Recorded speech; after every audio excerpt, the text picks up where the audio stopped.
আচ্ছা আপা, আপনার কাছে একটা প্রশ্ন করব, সেটা হলো মিল্টন সমাদ্দার এখন কোথায়? মিল্টন সমাদ্দার এখন তো জেলে আছে। আচ্ছা আচ্ছা, মিল্টন সমাদ্দারের সাথে আপনার কি সম্পর্ক ছিল, একটু খুলে বলুন তো। এটা তো সবাই জানে মিল্টনের সাথে আমার কি সম্পর্ক। আচ্ছা, মিল্টন হচ্ছে মানে আমার বয়ফ্রেন্ড ছিল আর কি, ভালোবাসতাম দুজন। তো আমি অনেক নিঃস্ব একটা ফ্যামিলির মেয়ে, আমার বাবা নাই। আমি যখন ছোট তখন আমার বাবা মারা যায়। আমি দেখছি আমার মাকে কত কষ্ট করে পরের বাসায় কাজ করে আমাকে মানুষ করছে। এখন আমি মেয়ে হয়েছে, আমার তো কিছু কর্তব্য আছে। তো ভাবলাম, ও আমাকে একদিন বলল যে আমি তো মানবতার সাইডে কাজ করি, তো তুমি আমার বউ বাচ্চা কিচ্ছু না, আমি বিয়ে করিনি, তা তুমি তো অনেক সুন্দর দেখতে, তুমি যদি আমার সঙ্গে রিলেশন করো, প্রেম করো, তাহলে আমি তোমার মাকেও দেখবো। তখন আমি বিবেচনা করে দেখলাম যে না, সত্যি কথাই বলছে, আমার বাবা নাই, আমার মা আমাকে এই কষ্ট করে মানুষ করছে, আর ওনার তো মন ভালো, উনি তো অনাথ শিশুদের এনে এনে ভালো প্রতিষ্ঠানে দিচ্ছে, ভালো করতেছে, তাদের জন্য ডোনেশন করতেছে, তাই না? তা ভাবলাম যে আমি তখন তার সঙ্গে কথা বললাম যে দেখেন, আমি তো এরকম গরিব মানুষ, আপনি আমার সাথে যদি রিলেশন করেন, বিয়ে করেন, আপনারা কিন্তু পণ দেওয়ার মতো বা কিছু দেওয়ার মতো অ্যাবিলিটি আমাদের নাই।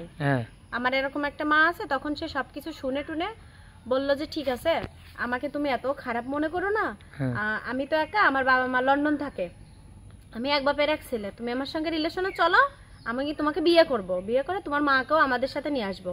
আর তোমার বাবা মা যদি আমাদের সাথে থাকতে না চায়, তাহলে তোমার বাসায় আমি একটা বাড়ি, 2 তলা বাড়ি দিয়ে একটা ঘর তুলে দেবো, তোমার মা যাতে এখানে থাকতে পারে, আর তুমি মাঝে মাঝে যাবা, মার সঙ্গে দেখা করবা, আর আমি তো এখানে ওখানে থাকবো, বাচ্চাদের কালেকশন করব। তো তখন আমি চিন্তা করে দেখলাম কি যে না, অফারটা খুব ভালো। তখন আমি তার সঙ্গে রিলেশনে গেলাম, যাওয়ার পরে বিগত 4 থেকে 5 বছর সে আমাকে শোষণ করছে।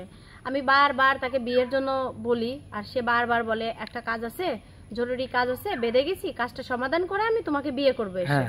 এইভাবে বলে আমাকে দিনের পর দিন আমার উপরে টর্চার করছে, মানবিক হোক বা মানসিক হোক, যে কোনো ভাবে হোক টর্চার করছে। আমি আর কি ক্লিয়ার বলতে চাচ্ছি না, আপনি বুঝতে পারতেছেন? বুঝেছি। আচ্ছা, ওই আপনি জানেন না যে মিল্টন সমাদ্দারের ঘরে ওয়াইফ আছে, তার বাচ্চা আছে?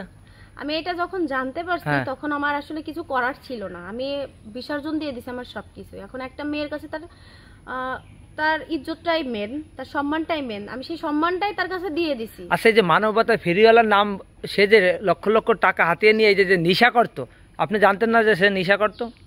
আমি এটা প্রথম থেকে জানতাম না, যখন সে আমার সঙ্গে দেখা করতে আসতো একদম মানে ভদ্রলোক হয়ে, মানে সে কিছুই জানে না, নিষ্পাপ বাচ্চা। সে আমাকে বারবার বলতো, বাচ্চাদেরও আমি দেখছি, ছোট ছোট বাচ্চাদের আমার সঙ্গে পরিচয় করাইছে, কিন্তু ভালো পোশাক আশাক পরাইছে। তখন আমি মনে করছি যে না, ও আসলেও একটা মানবতার সাইড নিয়ে কাজ করে। এর জন্য আমি অতটা বুঝতে পারিনি, যখন বুঝতে পারছি তখন আসলে আমার কিছু করার ছিল না। আচ্ছা, এখন যে মানবতার ফেরিওয়ালা সেজে এই যে এখন জেলখানায় যে আটকা আছে, জেলখানায় সে অন্যায় কাজে আজকে ধরা খাইছে, এখন আপনার কেমন লাগছে শুনে? আমার ভালো তো লাগবে না, যেহেতু আমি তাকে ভালোবাসি, সে ভালো না বাসলেও কিন্তু আমি তাকে ভালোবাসি, সবটা দিয়ে ভালোবাসছি।